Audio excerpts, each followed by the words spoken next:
Tôi làm cho bà ấy. Thề sẽ trả thù cho gia đình sau khi sinh nhật của cô kết thúc trong cảnh đổ máu.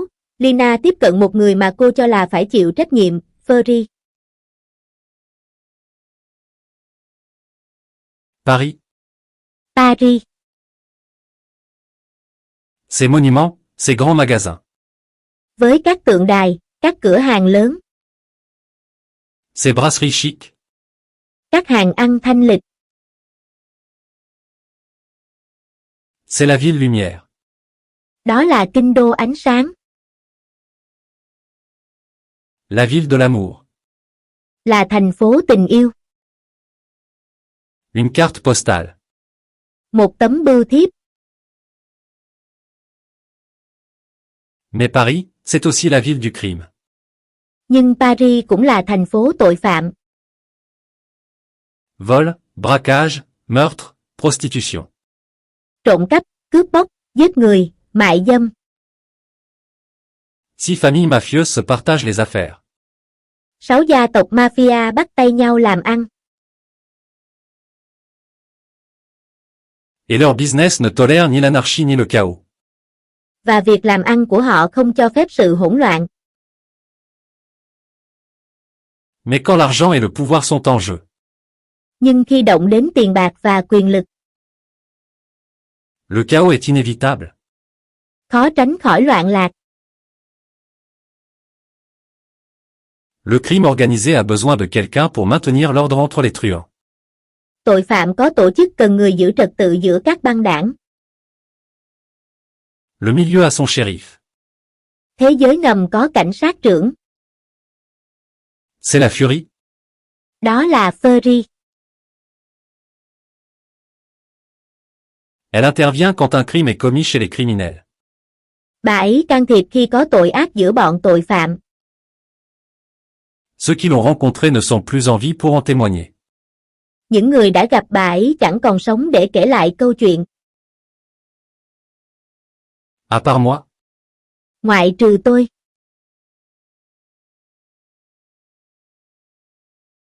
Je m'appelle Lina, je suis une étudiante tout ce qu'il y a de plus normal. Tên tôi là Lina, tôi chỉ là một sinh viên bình thường. Joyeux anniversaire. Mừng sinh nhật Lina. Chut, c'est demain. Là ngày mai cơ mà. Le mec qui parle fort et qui chante faux. Anh chàng hát ầm ĩ và sai tông này. C'est Illy, mon homme. Là Eli, bạn trai tôi. Joyeux anniversaire, Lina. Mừng ngày Lina sinh ra đời. Joyeux anniversaire. Chúc mừng sinh nhật Lina. C'est tes parents. Bố mẹ nhắn à? C'est ton amant, ouais, c'est ça. Hay người yêu, đúng rồi đó. Même tête que quand c'est tes parents. Mặt y như lúc bố mẹ nhắn. Tiens. Cầm lấy. Ils t'ont préparé un truc. Họ có kế hoạch gì à? Je vais enfin les rencontrer. Anh được gặp họ chưa? Elle a quoi la porte, là? Cửa bị sao thế nhỉ? Non, mais t'as raison, c'est pas pressé. Em nói đúng, không cần vội. Quand tu seras prête. Cứ chờ đến khi em sẵn sàng. Ça fait que 3 ans, au final. Mới chỉ 3 năm thôi. Mes parents, c'est compliqué. Nhà em phức tạp lắm.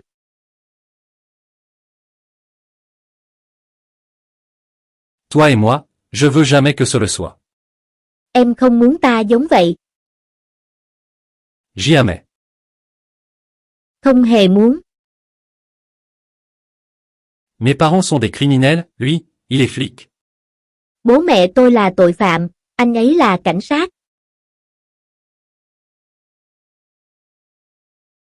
Je les présente pas, vous voyez. Hiểu tại sao tôi không để họ gặp rồi chứ? Pardon? Cháu xin lỗi. Petit con. Mấy đứa ngốc. Trompé de porte, t'as rien dit. Nhầm nhà rồi, sao anh chẳng bảo gì? C'est compliqué de t'arrêter. Chả ngăn nổi em. T'avais pas cours. Em không có tiết học à? Et merde, il a pas sonné, merde. Chết tiệt, chuông không kêu. Merde. Khỉ thật. J'ai plus les mots. Cạn lời luôn. Essaie merde. Thử nói mẹ kiếp đi. Pas d'autres fringues, si. Em hết quần áo sạch à? Je les porte depuis 2 jours, c'est tout. Em mặc bộ này 2 hôm rồi. Quand j'étais petite. Hồi còn bé. Ma journée préférée, c'était mon anniversaire. Tôi rất mong tới ngày sinh nhật. Mes parents m'organisaient des fêtes énormes, complètement folles. Bố mẹ tôi sẽ tổ chức tiệc thật thịnh soạn và hoành tráng. Non. Không. Tiens, mets ça. Đây, mặc cái này đi. Merci. Cảm ơn.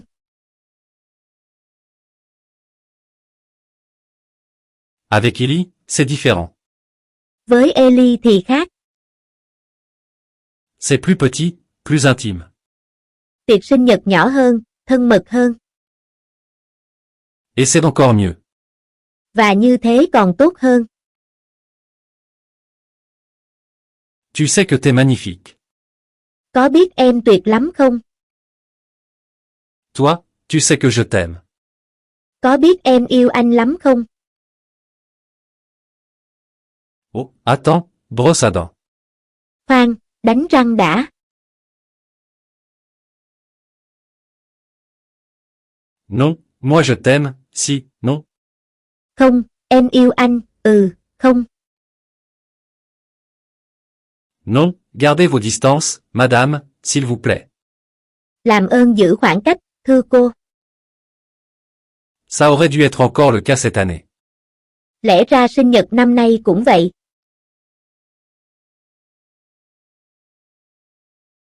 Allez, stop. Thôi nào, dừng. Mais ça va être le pire anniversaire de ma vie. Nhưng đó lại là sinh nhật tệ nhất đời tôi. Rentre pas trop tôt. Đừng về nhà sớm quá. Laisse-moi un peu de temps pour préparer ton anniv. Cho anh thời gian chuẩn bị quà cho em. Ça va être épique. Sẽ hoành tráng đó. Monsieur Laroche. Anh Laro. Oui, je sais que je redéfinis la notion de découvert. Tôi biết tôi đang định nghĩa lại khái niệm thấu chi. Mais bloquez pas mon compte, je. Mà đừng khóa tài khoản của tôi. Quoi? Sao cơ? Mon père, c'est le comptable du milieu parisien. Bố tôi là kế toán cho thế giới ngầm ở Paris. Il bouge, blanchit et redistribue leur pognon. Ông ấy di chuyển, rửa và phân phát lại tiền của họ.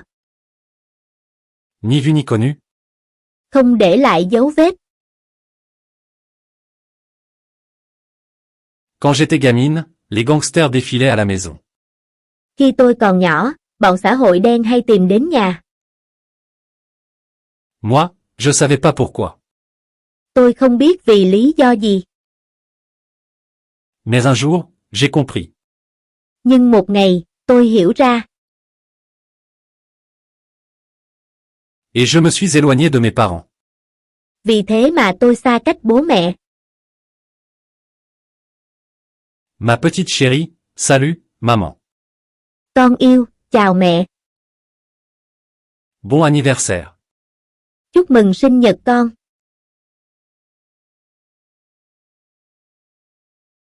Papa va être tellement content, ça va pas durer. Bố con sẽ vui lắm, sẽ không lâu đâu. 2 millions, papa. 2 triệu à bố? Qui offre 2 millions pour un anniversaire? Personne. Có ai tặng 2 triệu để mừng sinh nhật chứ? Disons qu'ils aiment pas suffisamment leur fille. Cứ cho là họ không yêu con gái mình đủ nhiều. T'inquiète, personne peut remonter à l'origine. Đừng lo, chả ai truy được nguồn gốc đâu. Ton père sait ce qu'il fait, c'est le meilleur. Bố con biết việc của mình, ông ấy đỉnh nhất mà. Le boss? Sếp, Je veux pas de cet argent, je suis pas comme vous. con chả cần tiền này, con khác bố mẹ. Puis, c'est dangereux d'avoir tout ce fric. Nhận tiền như vậy nguy hiểm lắm. Je vais le faire disparaître. Bố sẽ xóa dấu vết chuyển khoản. Mais tu sais, Nhưng con biết đó. c'est dur pour un vieux papa de plus pouvoir s'occuper de sa fille. Thật khó cho ông bố già này nếu không thể chăm sóc con gái mình nữa. Mon papa? Bố à, N'empêche que le boss devrait arrêter de signer ses transferts. sếp nên ngừng ký lệnh chuyển tiền đi. Tu vas te faire coincer. Có ngày bị tóm đó. Les 6 derniers chiffres de ton virement. 6 số cuối trong mã giao dịch của bố. Sérieusement? Thật đấy à bố. Joyeux anniversaire. Mừng ngày sinh nhật con yêu. Joyeux anniversaire. Mừng ngày sinh nhật con yêu. Moi, tout ce que je voulais, c'était une vie normale. Tôi chỉ muốn có một cuộc sống bình thường. Mais quand t'es né dans le milieu, Nhưng sinh ra ở thế giới ngầm. à un moment ou à un autre, ça finit par te rattraper. Đến một thời điểm nào đó, bạn sẽ phải gánh hậu quả. Reste ici. Ở đây đi. Non, non, je t'aime. Không, mẹ yêu con. Maman, Mẹ ơi, maman, mẹ, police. cảnh sát đây. Restez là. Đứng yên. Tu savais rien du business de tes parents, tu dis. Muốn tôi tin là cô không biết gì về chuyện bố mẹ cô ư? Les documents de ton père sont cryptés, mais tu sais décoder ça. Tài liệu của bố cô được mã hóa, nhưng cô giải được, đúng không? Ma mère, est-ce qu'elle? Mẹ tôi, Elle est vivante, mais on parle de toi, là. bà ấy còn sống, mà lo cho cô đi. T'as pas à payer pour eux. Cô không cần gánh thay họ.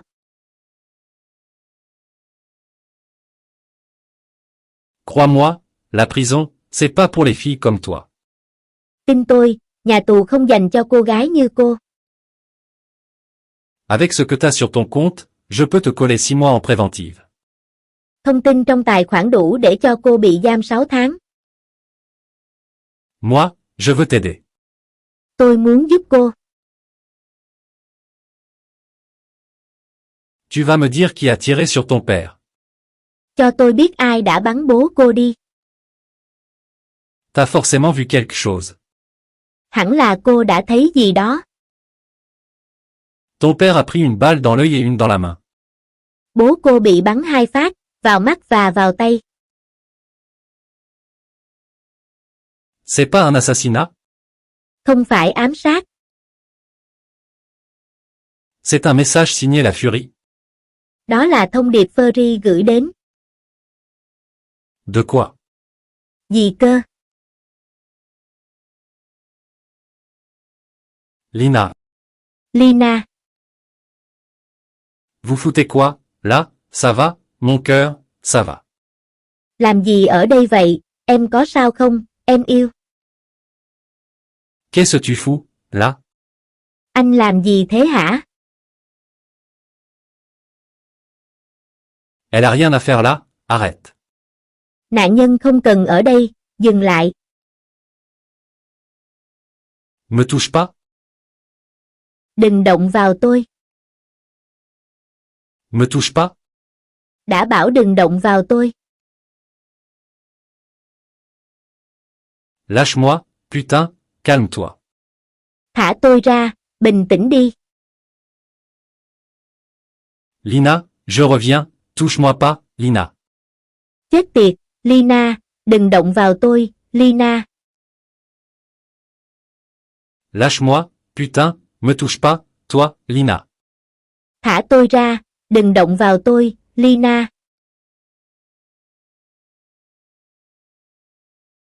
J'ai jamais été aussi proche de la furie qu'avec toi.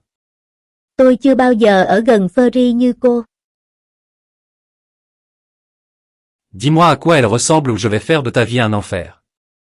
Cho tôi biết cô ta trông thế nào nếu không muốn sống trong địa ngục. Petite, Hồi còn nhỏ, mon père me faisait jouer aux échecs, au MH jog et au go.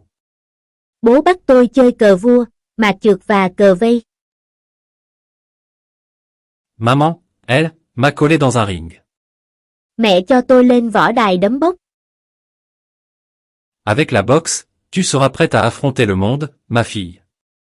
Biết đấm bốc, con sẽ sẵn sàng đương đầu với thế giới.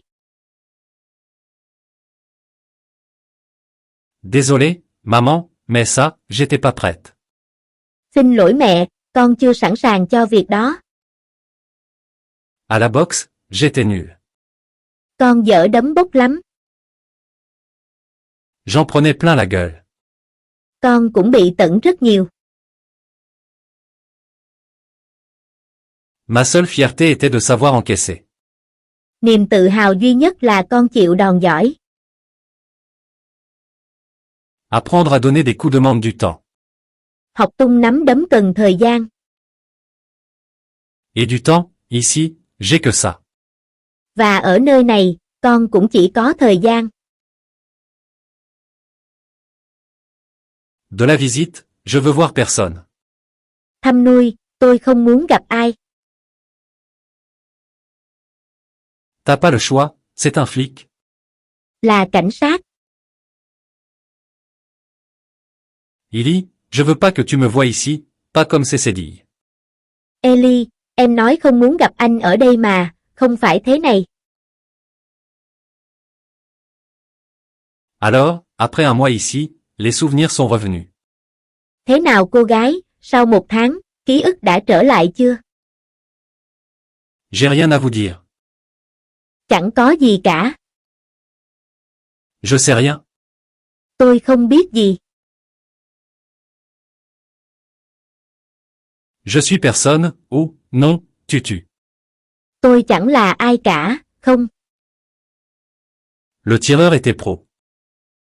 Xạ thủ là dân chuyên. Il tue ton père, envoie ta mère à l'hôpital, et toi. Hắn giết bố cô, khiến mẹ cô nằm viện, và cô. Rien.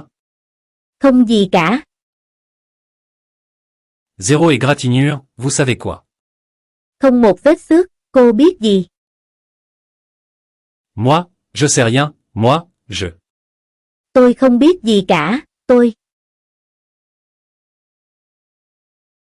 Moi, j'expose les faits. Tôi chỉ phơi bày sự thật. Mais j'essaie de comprendre. Nhưng tôi đang cố hiểu. Les autres flics. Các cảnh sát khác.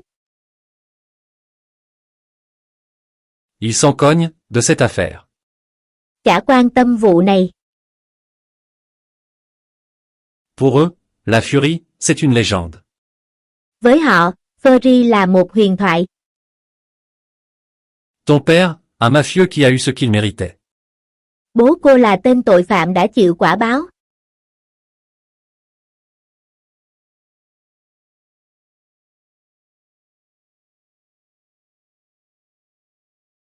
Sa mort, c'est un soulagement pour tous. Ông ấy chết đi khiến tất cả nhẹ nhõm. Vous allez rien faire, non? Cô định ngồi yên, L'enquête, elle est déjà classée, terminée, c'est officiel. Vụ án đã chính thức đóng lại rồi. Je suis la dernière à m'y intéresser encore un peu. Tôi là người cuối cùng quan tâm đến nó. Mais bon, si t'as rien à me dire, bah. Nhưng nếu cô không có gì để nói thì... La furie, ça te dit quelque chose. Furry có ý nghĩa gì với bà? Tu veux un conseil? Parle plus jamais de ça.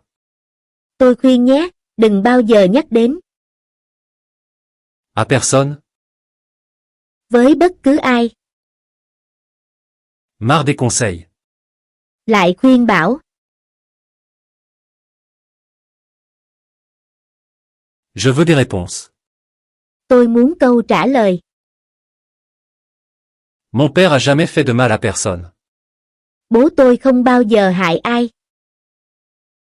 Il mérite pas ça. Ông ấy không đáng bị thế. Je verse ma petite larme, moi. Xúc động quá đi. Ah, non? À, không. Si vous faites rien, je vais vous la ramener, votre furie. Nếu cô không làm, tôi sẽ đem Furry đến cho cô. Hâte de voir ça. Hóng tin cô. Elle a tué mon père, je veux savoir pourquoi. Bà ta giết bố tôi, không rõ lý do. Quand ils t'ont transféré, t'étais pas seul. Họ chuyển cô tới đây cùng ai đó. Le squale. Cá mập ư? Elle t'intéresse. Quan tâm mà. Ils l'ont mise à l'isolement direct. Bị tống vào phòng biệt giam rồi. À chaque nouveau transfert, elle bouffe l'oreille de quelqu'un. Mỗi lần bị chuyển đi, cô ấy lại cắn đứt tai ai đó. Pour montrer qui elle est. Để thể hiện. Je sais pas comment je vais m'en sortir. Chả biết phải đối phó sao. Ça ira très bien.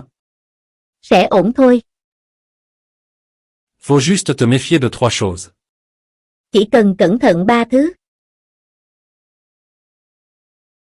Les détenus. Các tù nhân. La bouffe. Đồ ăn. Et ce gardien, là? Và tên bảo vệ đó. Alors sois poli, évite les raviolis périmés. Hãy lịch sự, tránh xa mì ravioli hết hạn. Et pour lui? Còn với anh ta? C'est cadeau? Dễ lắm. Alors, Lina? Lina. Dernier jour, je vais te manquer, hein. Ngày cuối à, cô sẽ nhớ tôi chứ. Bien joué, tu vas passer tes dernières heures à l'isolement. Hay lắm, dành mấy tiếng cuối trong phòng biệt giam đi. Ils tiennent pas à toi pour t'enfermer avec moi. Bị nhốt cùng tôi là bị bỏ mặc rồi. Les patrons t'envoient me faire évader. Các sếp cử cô đến để đưa tôi ra à? Non. Không, Tu bosses pour qui? Pour personne. cô làm việc cho ai, không ai cả. Je veux juste des réponses. Tôi chỉ muốn câu trả lời. Le shérif, le juge de paix, L'enquêteur du milieu, la Furie. Thẩm phán hòa bình, cảnh sát thế giới ngầm, Fury. Dis pas son nom. Đừng nói tên đó. Pourquoi? Tại sao? Peur qu'on le fasse venir. Sợ người đó bị tóm à? Putain. Chết tiệt. Quand je suis arrivé, je savais pas me battre. Khi vào đây, tôi không thể chiến đấu. J'avais jamais pris un coup, t'imagines. Tôi chưa từng bị đánh, nghĩ xem. J'ai trouvé ça à la bibliothèque. Tôi thấy cuốn này ở thư viện. Le self-défense en 16 leçons, ça s'apprend pas. Tự vệ, đọc sách không ăn thua. T'as raison, mais ça fait mal. Cô nói đúng, nhưng vẫn đau. En 6 mois, jamais eu accès à quelqu'un d'aussi important. Tôi chưa tiếp cận được ai quan trọng như cô. Alors, tu vas me dire ce que tu sais sur la Furie. Nói cho tôi những gì cô biết về Fury. Pardon, excusez-moi, désolé. Xin lỗi, phiền một chút. Désolé, excusez-moi, pardon. Xin lỗi, phiền một chút. Lina. Lina. Maman. Mẹ. Ma petite chérie, comment vas-tu? Con yêu, con khỏe không? Maman. Mẹ ơi. Tu m'as tellement manqué. Con nhớ mẹ nhiều lắm. Madame Gerab. Bà Guerrat. On va rentrer. Ta về nhà nhé. Ma petite chérie, comment vas-tu? Con yêu, con khỏe không? C'est encourageant, mais ça prendra du temps. Điều này đáng khích lệ nhưng phải từ từ. Le coma artificiel dans lequel on avait placé votre maman a laissé des traces. Cơn hôn mê được tạo ra để điều trị cho mẹ cô đã để lại tác dụng phụ. Elle m'a reconnu, non? Bà ấy nhận ra tôi mà. Les patients amnésiques peuvent mettre en place ce mécanisme. Đôi khi bệnh nhân mất trí nhớ sử dụng cơ chế này. Pour donner le change. Để lừa mọi người. Ça peut que lui faire du bien, de vous voir. Bà ấy đã khá hơn khi gặp cô đó. Ma petite chérie. Con yêu. Comment vas-tu? Con khỏe không? Pas très bien. Không mẹ à. Pas fort, en fait. Thực ra là khá tệ. Je peux en parler à personne. Con không thể nói với ai. Illy. Ellie. Ça le mettrait en danger, et je sais même pas s'il comprendrait. Chuyện đó sẽ đẩy anh ấy vào nguy hiểm và không biết anh ấy hiểu cho con không. La prison a été horrible. Nhà tù kinh khủng lắm. J'en ai pris plein la gueule, maman. Con đã bị đánh mẹ à. Tous les jours. Mỗi ngày luôn. Tous les jours. Ngày nào cũng bị. Mais je me suis relevé. Nhưng con đã vực dậy. C'est ça que vous m'avez dit de faire. Mẹ dạy con vậy mà. Je vais retrouver celle qui a fait ça à papa. Và con sẽ tìm ra kẻ đã hại bố. Mais t'inquiète, je sais comment la forcer à se montrer. Mẹ yên tâm, con biết cách khiến bà ta lộ diện. J'ai compris quelque chose. Vì con đã biết một điều. Le secret pour remonter jusqu'à la furie. Bí quyết để bắt được kẻ xấu C'est de suivre l'argent. là đi theo đồng tiền.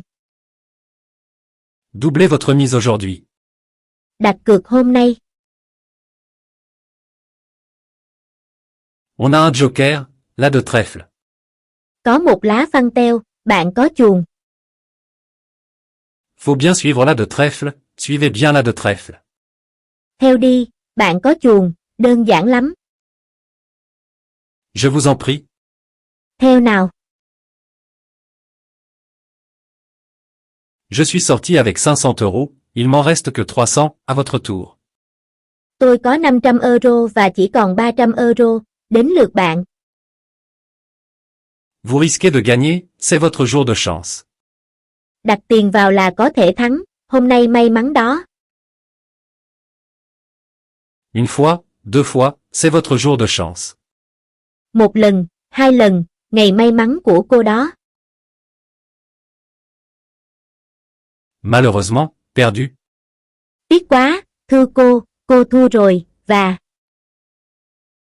Tu feras pas sortir la furie en tapant en bas de l'échelle. Không thể tìm được Furry nếu cứ lần mò dưới đáy. Faut remonter la pyramide. Cô phải leo lên đỉnh. Salut, le vieux. Chào anh. Y a moyen de parier sur le match, dégage. Cá cược trận này được không, biến. Bonjour. Xin chào. Je vais vous en prendre deux. Tôi lấy 2 cái được không? Désolé, ils sont périmés. Xin lỗi, hết hạn mất rồi. Dommage, j'espère toujours trouver un ticket d'or. Tiếc quá, tôi đã mong trúng vé vàng trong hộp. Elle est sortie. Cô bé ra tù rồi. Et elle te cherche. Đang đi tìm cô. Ok. Được rồi. Tu continues de la surveiller. Tiếp tục trông chừng. Et dis-moi quand elle se rapproche de moi. Khi nào cô bé đến gần tôi thì báo. Salut, les gars. Chào mọi người. Quelle journée. Một ngày tuyệt vời. Quelle journée. Một ngày tuyệt vời. Qui se douterait qu'il y a un casino. Ai mà đoán được có một sòng bạc bất hợp pháp. Sous une des plus grosses attractions de Paris. Nằm dưới một địa danh nổi tiếng nhất Paris. Entrer, c'était pas compliqué. Để vào cũng dễ thôi. Un joli sourire, un billet glissé au portier. Cười tươi, dúi ít tiền cho tay gác cửa. Ce sera plus dur de sortir, car à partir de maintenant, autour de moi. Rời đi sẽ khó hơn, vì hiện tại, xung quanh tôi. Y a plus que des criminels. Chỉ toàn tội phạm. Rien ne va plus. Blackjack plié. Bỏ bài xì dách. Faites vos jeux, messieurs. Đặt tiền cược đi. Je pensais avoir trouvé le meilleur point d'observation. Tôi tưởng đã tìm được nơi quan sát tiện nhất. Discret et sans danger. An toàn và kín đáo. Vous misez. Cô đặt cược không? Je m'étais bien planté. Nhưng sai hoàn toàn. Et votre marteau? Búa của cô. Dans ce monde, tous les jeux sont dangereux. Ở thế giới này, mọi trò chơi đều nguy hiểm. Et rien ne va plus. Đặt cược xong. Marteau à la table.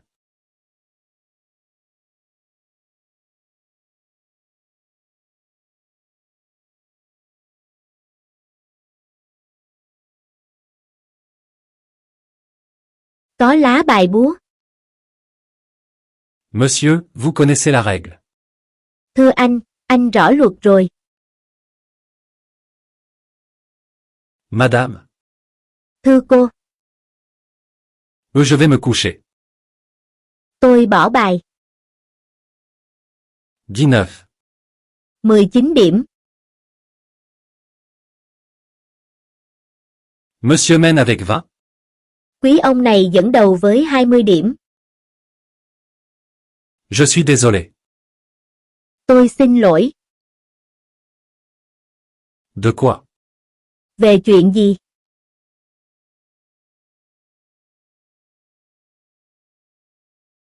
Vous gagnez honnêtement, non? Anh thắng trung thực, nhỉ? Erreur de la banque? Lỗi ngân hàng. Madame. Thưa cô, Il reste 6 cartes marteau. vẫn còn 6 lá búa. Les probabilités jouent pas pour vous. Tỷ lệ thắng của cô không cao. Touchez pas. Đừng động vào. Écartez-vous, touchez à rien. Tránh ra, đừng động vào. Où tu vas, comme ça? Cô đi đâu vậy? Merci, attends. Cảm ơn, đợi đã. La carte que t'as tirée, t'avais gagné. Cô rút được lá này, cô đã thắng. Non, tu comprends pas? Không, cô không hiểu luật rồi. Je gagne toujours. Tôi luôn thắng. Toujours. Luôn là vậy. Ok, je dois y aller. Là, ouais, bien sûr. Rồi, giờ tôi phải đi, được thôi. D'abord, tu vas me dire qui t'es, d'où tu viens. Cho tôi biết cô là ai và đến từ đâu. Tu bosses pour qui? Pour personne. Cô làm cho ai? Không ai cả. Moi, c'est Orso, si jamais. Tôi là Oso, nếu cô. Elle a pas trop envie de parler? Cô ấy không muốn nói chuyện. Ouais, boss, elle sait, pour l'argent. Vâng, sếp, cô bé biết về số tiền. Elle a vu le camion, elle va tenter un truc. Cô ấy thấy xe tải rồi, chắc sẽ thử làm gì đó. Non, pas maintenant. Không, chưa đâu. Ça va lui demander un peu de préparation. Kế hoạch cần chuẩn bị một chút. Là, elle va chez sa mère. Cô ấy đang tới chỗ mẹ. La seule solution, c'est de casser un carreau. Cách duy nhất là phá cửa sổ. Monte, avant de faire une connerie. Vào đi trước khi làm điều ngu ngốc. 246 SMS, Illy. Anh gửi em 246 tin nhắn, Ellie. Vraiment? Thật đấy à? Quand je m'inquiète, je peux devenir dingue. Anh cứ phát điên mỗi khi lo cho em, xin lỗi. Je vais bien. Em không sao. T'as passé la journée à m'attendre. Anh đợi em cả ngày nay à? Non, non. Đâu có. J'avais oublié, on peut rien te cacher. Anh quên là không gì qua mắt em được. Et moi que t'étais aussi bordélique. Em quên là anh bừa bộn. Un flic et une taularde, ils vont en penser quoi, tes collègues? Cảnh sát đi với phạm nhân, đồng nghiệp anh sẽ nghĩ gì? Un titre de porno, ils vont kiffer. Nghe như phim khiêu dâm, họ sẽ thích lắm. Pourquoi tu t'arrêtes? Sao lại dừng? Je t'avais promis un anniversaire épique. Anh hứa cho em sinh nhật hoành tráng mà. J'ai fait comme j'ai pu. Anh đã cố hết sức. J'ai un plan pour faire sortir la furie. Tôi đã có kế hoạch vạch trần Fury. Pour ça, je dois braquer un camion bourré d'argent et bien gardé. Để làm được, tôi phải trộm một xe tải tiền được bảo vệ cẩn mật. A priori, pas une super idée. Rõ là chả phải ý hay. Mais c'est ma seule chance. Nhưng đó là cơ hội duy nhất của tôi. Vos papiers. Giấy tờ. Putain. Chết tiệt. T'es qui, avec ta veste trop grande et tes piercings? Cô là ai? Áo khoác và khuyên quá khổ với cô đấy. Tu sais pas, les flics contrôlent jamais seuls. Cấm không bao giờ kiểm tra một mình. Arrête. Dừng lại. Viens, on bouge. Lên xe, đi thôi. Tout l'argent est là, il manque rien, je comprends pas, là. Tất cả đều ở đây, không mất gì, tôi không hiểu. Pourquoi ils veulent le camion si c'est pas pour le pognon? Sao lại muốn cướp xe khi không cần tiền? C'est qui, ces tarés, là? Lũ điên đó là ai?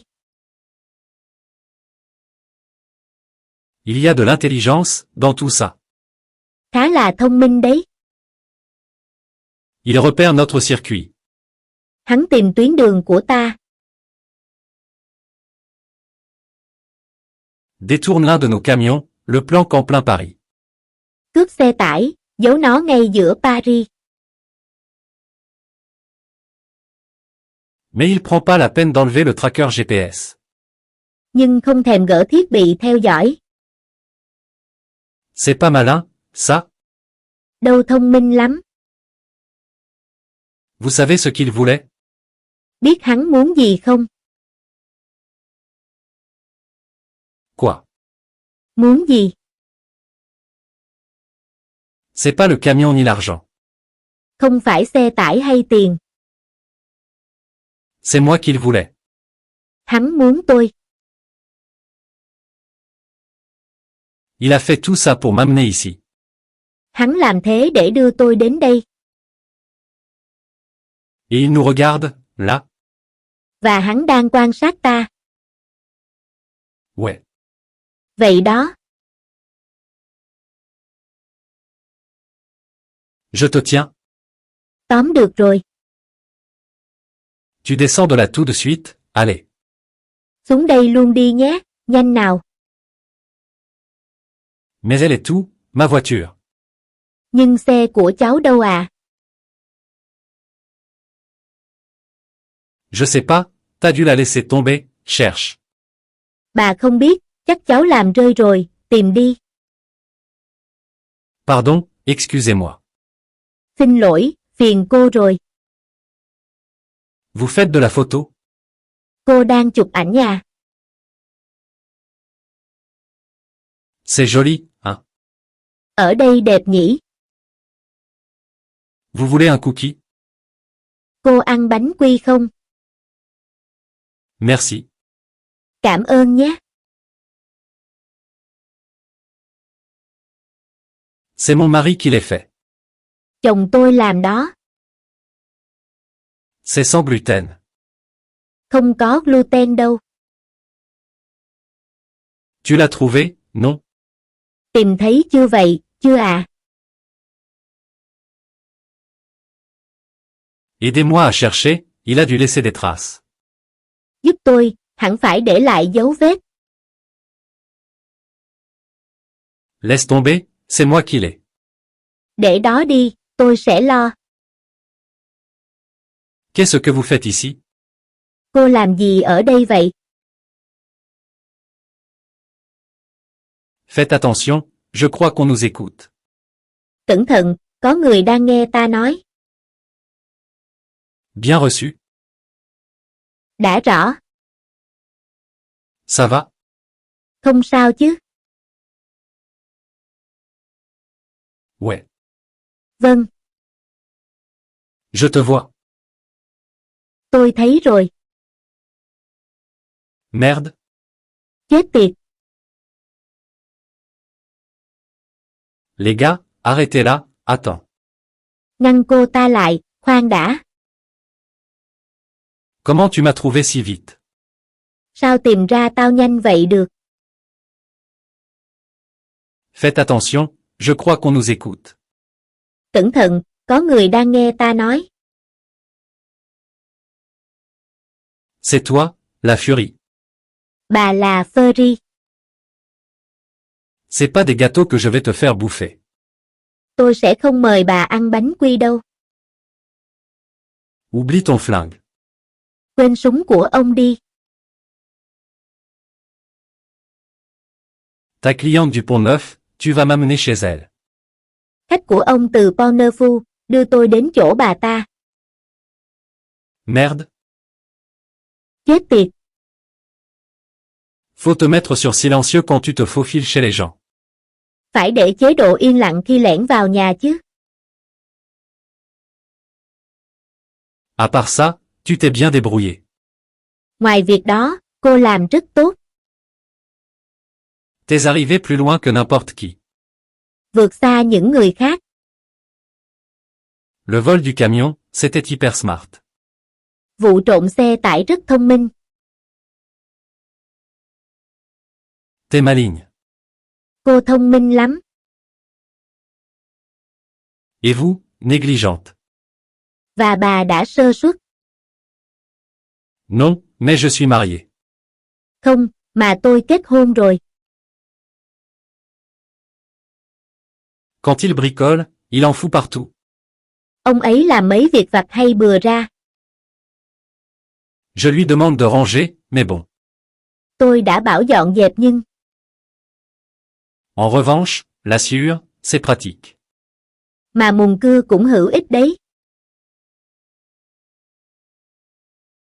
Ça éponge le sang, pourquoi vous avez tué mon père? Nó thấm máu, sao bà lại giết bố tôi? Tu m'as retrouvé pour ça, enfin, retrouvé. Đó là lý do cô tìm được tôi, à, không phải tìm được. Que tu m'as cherché. Lý do cô tìm kiếm tôi à?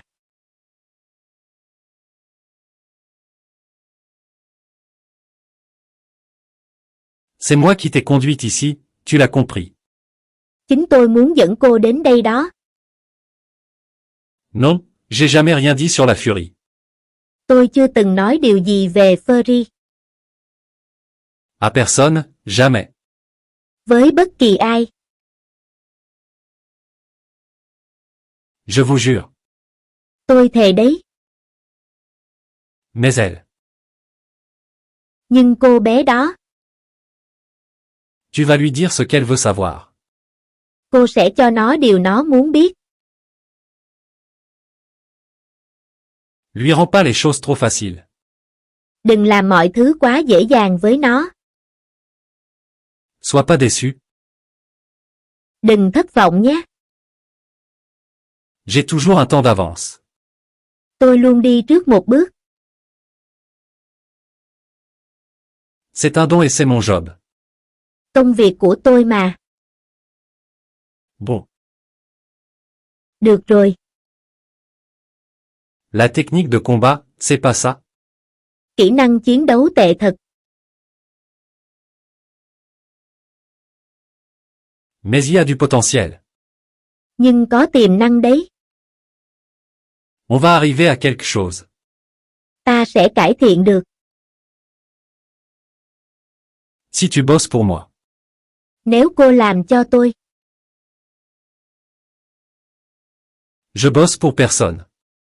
Tôi không làm cho ai cả. Selma. Shema. Selma, t'as trouvé la boue. Shema, em tìm thấy chai. Je te présente la nouvelle, Lina Gerab. Đây là người mới, Lina Guerrap. Lina, mon mari, Papou. Lina, Đây là chồng tôi, Papu. Oh, enchanté. Rất vui được gặp cô. Ton vin? Oh, Rượu đây. alors. Còn. Sur ta tête? Trên đầu anh. Sur ta tête? Trên đầu anh. Oh, elle voit tout? Cô ấy thấy tất cả. Alors. Rồi. Ça m'a l'air très bien, ça, c'est parfait. Hợp với anh đấy, hoàn hảo. Vous restez dîner, non? Cô ăn cùng chứ, không? Une autre fois, alors. Để lúc khác vậy. À toutes? Gặp lại sau. Et sinon, t'as les réponses à tes questions. Nếu không, cô tìm câu trả lời được sao? T'as compris que ton père a détourné l'argent des parrains. Biết bố cô đã biển thủ tiền của các bố già chứ? Qu'est-ce que tu vas faire avec ça? Cô định làm gì với thứ đó? Papa aurait jamais fait ça. Bố tôi không bao giờ làm thế.